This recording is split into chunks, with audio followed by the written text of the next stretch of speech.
Hi, it's Big Mom Mulgrew here, and I've got a quick review of Corsair Vengeance K70 Mechanical gaming keyboard for you. This is the version with the Cherry MX red mechanical key switches. I've used it for a little while, just to get a feel for it.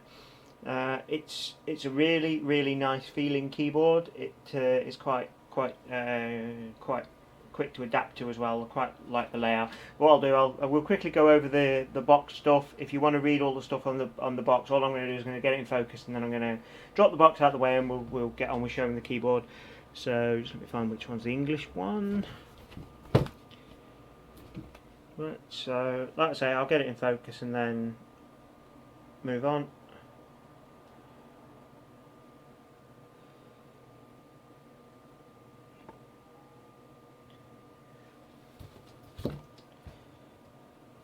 I'm not going to show every language, so I do apologise if you read another language. You know, this is an English video, and I don't want to spend too much time going over like literally everything. Right, so I mean, it comes quite well packaged in a lovely, nice thick cardboard box. It comes with 2 sets of keys, which is quite a lovely feature for this keyboard. I just get it back in focus. Yeah, it comes with 2 sets of keys. So if I get this lot out, we've got 2 sets of W, A, S and D keys, and 1 to 6. We've got a set of red ones, and we've got the standard ones. Now the red ones are contoured, so it's to allow you to see to feel where your finger is on the keyboard, which is it's a really nice feature to be able to feel that all the time. It does help. If I just pull one of these off, you'll see what I mean. Now it comes with this key puller. They're dead easy to swap. All you do is you push down and then pull. And then if you can see, get that in focus. You see how this is the 6 key and it's got this slight contour. If I pull up the 1, if I hold them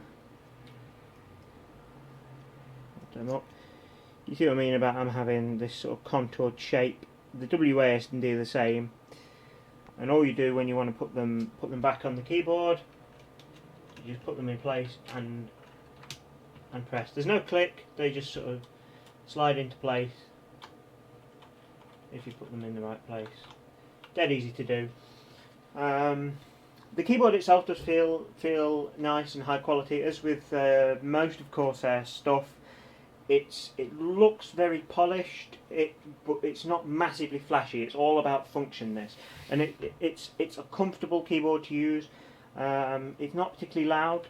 Obviously it's mechanical, so there is going to be a bit of a click, but it's not loud. It's got. I do very much like the volume roller. There's this roller. We've got a mute button up here to mute, and then a little roller for the volume. It's, you know, I mean, every keyboard nowadays has got volume control, but I do really like that one. We've got the media keys up here, as you would expect, and then we've got a lock button for the Windows key. So if you're gaming, you can deactivate the Windows key. We've got a brightness function. We'll show that in a second, and we've got a custom lighting button. Now what you can do, if you hold this button,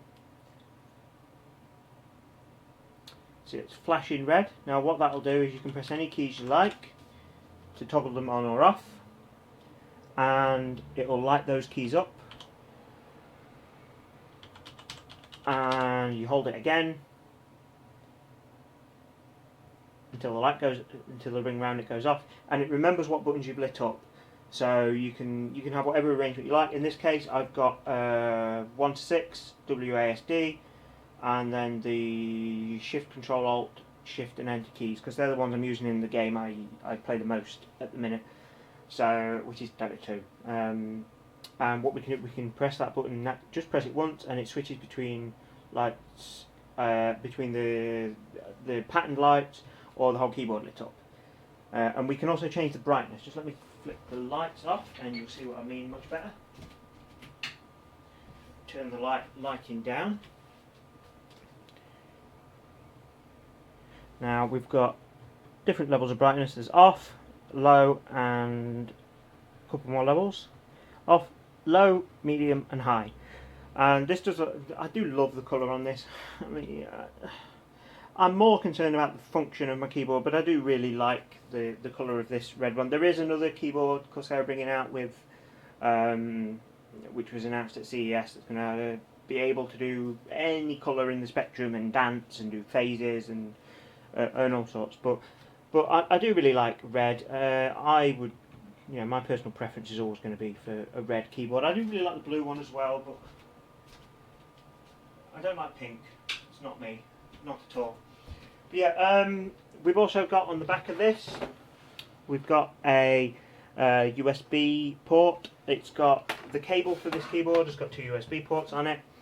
One is for the actual keyboard functions. The other one is just an extension for that USB.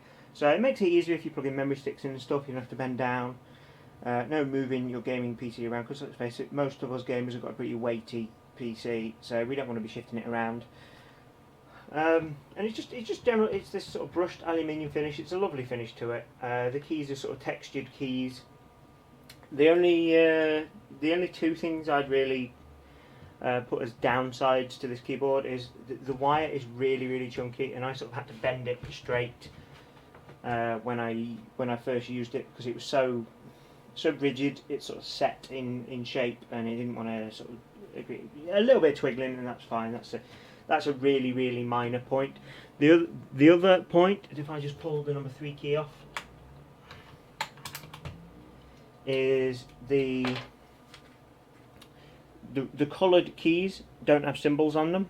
So we've got, for the normal black 3 button you've got the pound symbol on it. Bring that a bit closer. But the coloured 3 we haven't. Now, I know it's only 6 buttons to remember the symbols to, but if I asked most of you to reel off what symbols are on your 1 to 6 without looking, most of you would struggle to do it.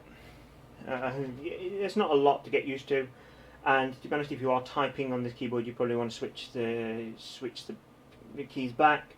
But personally, I'd like to have the symbols on here, and then I just never change them. Never. I mean, I like having the option of having the contour keys or the standard ones, but I can't see most people changing regularly.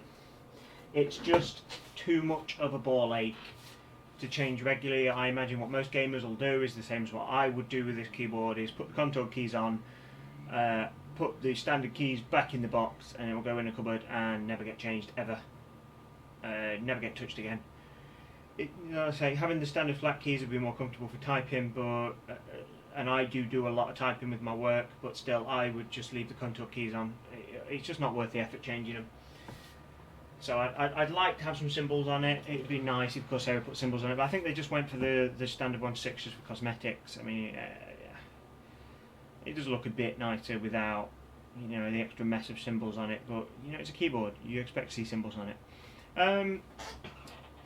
But yeah, all in all, it's definitely a good keyboard. I am considering buying this keyboard myself, although I'm going to wait and see what they come out with. The keyboard that they demoed at CES 2014, because they demoed a really nice keyboard there that's not out yet, or at least it's not out at the time we're recording this. And I want the one with the really flashy lighting where I can do like phases and pulses and all sorts. I'll add a link to a video of it in the description. It was reviewed by Linus Tech Tips, I think it was, at CES. There's a couple of other people done videos on it, but it looked really nice. I'd certainly give this quality 10 out of 10 for this keyboard. It's absolutely solidly built. I do find the only thing that I find really weird about it is where you've got the legs underneath. We've got legs at the front for this one as well, so I can sit it like that. And yeah, I've never wanted to have the front of my keyboard higher, but I can see why you may want to. But it's something I've never done. I prefer to have my keyboard like that, back raised, bottom low. But I think maybe I might try it out later. But it's nice. I mean, this has got smooth keystrokes with this keyboard. can't complain. Value for money wise is where it comes into a bit of an issue, because it's £100, which for a gaming keyboard of this quality isn't a lot compared to other gaming keyboards. I think this is pretty good value for money, but obviously to most people a keyboard's just a keyboard, and unless you're a committed gamer, a gaming keyboard isn't really going to be worth it. So I would never give a gaming keyboard above 8 out of 10 for value for money. Definitely not, no matter how good it is. I'd probably give this one 8 out of 10 to be honest, because compared to its competitors it is really, really good. It would have been nice at this price point to have a couple of macro buttons, but there's 100% anti-ghosting on this keyboard. There's the keys are pretty smooth. It feels brilliant quality to use, and knowing Corsair products as I do, I've used them for years. This keyboard will probably outlast me. So that's the thing with most Corsair stuff. It goes with they do have the styling and they do have the flashiness a little bit, but generally it's more about function than anything else. And Corsair for function are brilliant. I love most of Corsair stuff. There's very, very few things I dislike about Corsair. I may well get this keyboard myself. Like I say, I want to wait and see what they bring out with the multicoloured one, but we'll see. We'll see. I'll update you later in a future video. But guys, I hope you found this review and all my usual extended waffle useful. If you have, please let me know. If you've got any comments, if you've used this keyboard yourself, please leave a comment. Let me know what you thought of it. Let me know what you thought of it in terms of value for money, because I quite like to get feedback from other gamers as well. It's not enough of us buy gaming keyboards nowadays. More of us need to get them. So yeah, let me know what you think, guys, and I'll see you all soon in another video.